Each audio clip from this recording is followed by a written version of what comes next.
வங்கிகளின் குறுகிய கால கடனுக்கான ரெப்போ வட்டி விகிதம் 0.25% குறைக்கப்பட்டுள்ளதாக ரிசர்வ் வங்கி அறிவித்துள்ளது.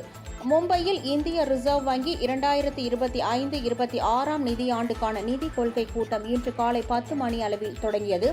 இந்த கூட்டத்தில் நிதிக் கொள்கை முடிவை ரிசர்வ் வங்கி ஆளுநர் சஞ்சய் மல்ஹோத்ரா அறிவித்தார்.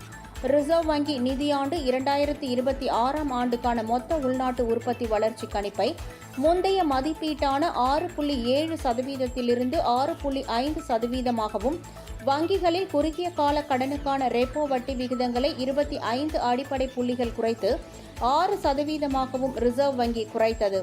இதனால் வங்கி கடன் வாங்குபவர்களின் வட்டி EMI மேலும் குறைய வாய்ப்புள்ளது. கார் கடன், வீட்டுக்கடன், தனிநபர் கடன் போன்றவற்றின் வட்டி குறைந்து EMI குறையும் என்று எதிர்பார்க்கப்படுகிறது. மேலும் 2025 ஆண்டு முடிவதற்குள் ரிசர்வ் வங்கி ரெப்போ விகிதத்தை 5.5% குறைக்கும் என்று பல பொருளாதார வல்லுநர்கள் நம்பிக்கை தெரிவித்துள்ளனர்.